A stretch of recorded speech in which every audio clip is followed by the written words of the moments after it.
નમસ્કાર દર્શક મિત્રો, એચડી ન્યૂઝમાં આપનું હાર્દિક સ્વાગત છે। હું છું આપની સાથે આરડી વાઘેલા। જોઈએ આજના મુખ્ય સમાચાર। વિશ્વ સાયકલ દિવસ નિમિત્તે સુરતમાં બહેનો માટે અસ્મિતા સાયકલિંગ સિટી લિંગનું સફળ આયોજન। વિશ્વ સાયકલ દિવસની ઉજવણીના ભાગરૂપે સુરત ડિસ્ટ્રિક્ટ સાયકલિંગ એસોસિએશન દ્વારા ગુજરાત સ્ટેટ સાયકલિંગ એસોસિએશનના માર્ગદર્શન હેઠળ Khelo India Asmita city link forward cycle day અંતર્ગત બહેનો માટે વિશેષ સાયકલિંગ સ્પર્ધાનું સફળ આયોજન કરવામાં આવ્યું હતું। સુરતના જહાંગીરબાગ વિસ્તારમાં આવેલ અર્બન કેફે નજીક સવારે 36 કલાકે યોજાયેલી આ સ્પર્ધામાં શહેરની દીકરીઓ અને મહિલાઓએ ઉત્સાહભેર ભાગ લીધો હતો। સ્પર્ધામાં એલિટ, જુનિયર અને સબ જુનિયર એમ 3 કેટેગરીમાં ખેલાડીઓએ પોતાની પ્રતિભા દર્શાવી હતી।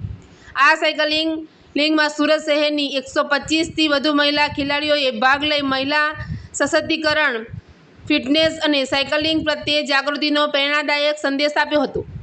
આયોજકો દ્વારા તમામ ભાગ લેનાર ખેલાડી બહેનોને ટી-શર્ટ, સર્ટિફિકેટ અને મેડલ આપી સન્માનિત કરવામાં આવ્યા હતા।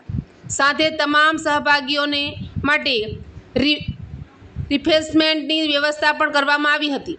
કાર્યક્રમમાં મુખ્ય મહેમાનો તરીકે અનિલ મરડિયા, જૈન તથા શ્રીમતી જાહ્નવી પી. ઈચ્છાપોરિયા ઉપસ્થિત રહ્યા હતા। મહેમાનોએ તમામ ખેલાડીઓ બહેનોને અભિનંદન પાઠવી નિયમિત સાયકલિંગ અપનાવી સ્વચ્છ, સક્રિય અને ફિટ જીવનશૈલી તરફ આગળ વધવા પ્રેરણા આપી હતી।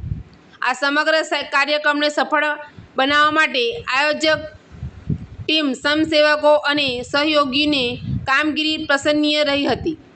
એચડી ન્યૂઝ સાથે રિપોર્ટ હરિકૃષ્ણ ભટ્ટ, ઓલપાડ।